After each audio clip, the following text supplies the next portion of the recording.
खुलुमबाय लोगोफोर, गोजोन फुंबिलि बयनिसिमबो। नोंथांमोनखौ गोदान भिडिअ'आव आरो फिन खेबसेबाव बयखौबो बरायनाय बावहरबाय। दिनै नोंथांमोननि सिगाङाव आरोबाव माखासे खौरां लानानै फैबावलायबाय। आसा खालामो नोंथांमोनहा खौरांखौ नायनानै मोजां मोनगोन। दिनैनि गिबि खौराङावनो दङ क'क्राझाराव फिन खनसेबाव रैखाथि हान्जाया जथाय अपारेसनाव गोबां बिबांनि हाथियार बोखांदों। बिटिआर गोजोन गोरोबथानि उनावबो बिटिआरनि दाब दाब जायगानिफ्राय हाथियार बोखांनायनि खौरांखौ नोंथांमोना खोनागासिनो दं। थारैनो बैफोर हमजानाय हाथियारा सोरनि मार नोंथांमोना मा बुंगोन?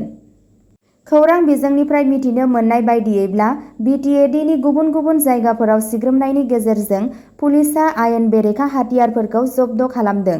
मंगलबारनि मोनायावबो क'क्राझारनिफ्राय हा सिङाव फबजानाय गं 11 आखाइजों बानायनाय राइफलफोर बोखांनो हादोंमोन।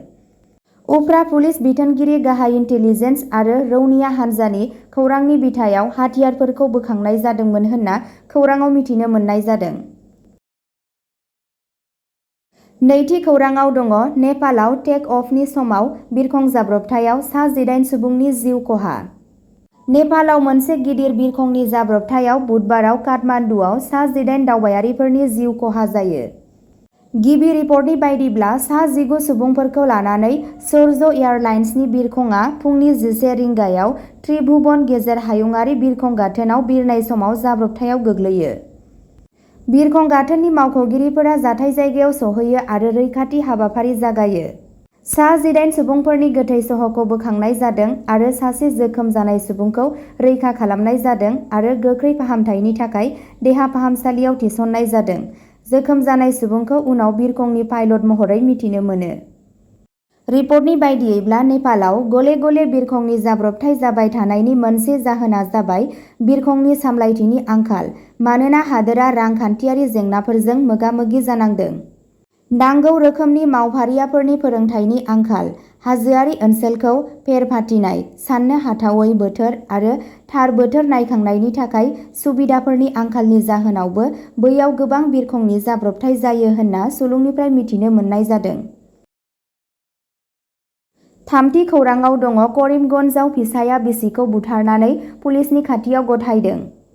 मोनसे मुगैथाव जाथाय। सासे फिसाया गावनि बिसिखौ बुथारनानै बुधबाराव करिमगन्ज जिल्लानि नीलामबाजार पुलिस थानायाव गावखौ गथायदों। रिपर्टनि बायदियैब्ला दायनिगिरि अबु बक्करआ गावनि बिसिखौ उन्दुग्रा खथानिफ्राय खाथिनि फुख्रियाव बोनानै लाङो आरो बेलासिनि 3 रिंगासोआव बिखौ गोदोना सेरथेना बुथारो। बुथारजानाय सिद्दिका बेगम मुंनि बुथारजाग्राया बक्करजों 12 बोसोरसिम हाबा जादोंमोन। रिपर्टनि बायदियैब्ला फोथायनाय जायो दि बे जाथाया नखरारि दाङाबाजिनि जाहोनाव जादों। ब्रैथि खौराङाव दङ नगावआव थाव डिपु मेनेजारनिफ्राय 4 लाखनिबो बांसिन लुथिदों दुथांफोरा। साननि सोराङाव माखासे सिनाय मोनै दुथांफोरा बुधबारखालि नगावआव गोबौ हाथियारजों हुमखि होनानै गंसे पेट्रल पाम्पनि मेनेजारनिफ्राय 4 लाख आरो 12,000 रां लुथिना लाङो। बे जाथाया नगावनि काचामारि ओनसोलाव जादोंमोन।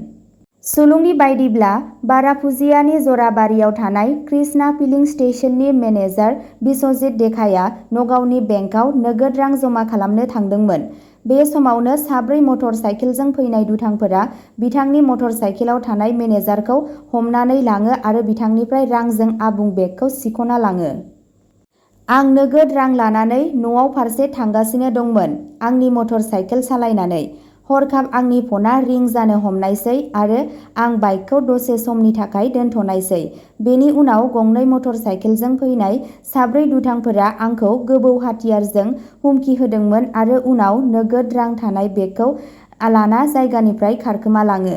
जेब्ला जाथाया सोराङाव फैयो अब्ला थाव डिपोनि बिगोमा कृष्णमणि नाथ, जाय सासे असमिया रोजाबगिरिबो, बिथाङा थाबैनो पुलिसनो दाखाथिनि बागै फोरमायो। खौरां मोननानै नगावनि पुलिस सामलायगिरि स्वप्ननील देखाजों लोगोसे गोजौ थाखोनि पुलिस बिबानगिरिफोरा जाथाय जायगायाव सौहैयो आरो जाथायनि सायाव नायबिजिरनायखौ जागायो। बाथि खौराङाव दङ मरिगावआव 1 कौटि रांनि हेर'इन जब्द, 2 हमजादों। ड्राग्स फालांगिरिफोरनि थाखाय मोनसे मख'जाथाव दुखु होनानै मरिगाव क्राइम ब्रान्चआ मरिगाव सानजानि बर'स्लायाव 1 कौटिसो रांनि हेर'इन जब्द खालामो आरो हर गेजेराव अपारेसनाव 2 सुबुं आमजाद आली आरो आब्दुल हासिनखौ खायो। मोनसे गुबुन जाथायाव सानै सेंग्राफोर जाहांगीर आलम आरो बकुल सेनखौ लेड' मार्घेरिटायाव बेदरनि गलायाव गोबां बिबांनि ड्राग्सजों लोगोसे खानाय जादोंमोन। ओनसोलारि फालांगियारि सुबुं समाजनि सांग्रांथिनि थाखाय खाजानायफोरखौ जाफुंसार खालामनाय जादोंमोन। रिपर्टनि बायदियैब्ला बिबानगिरिफोरा मरिगावआव मोन 77 साबोननि केसफोराव दोनखोमानाय सन्देह गोनां हेर'इनखौ जब्द खालामो। फारसेथिं मार्घेरिटा अपारेसनाव गोबां बिबांनि फेग्रा मुवा मोननो हादोंमोन।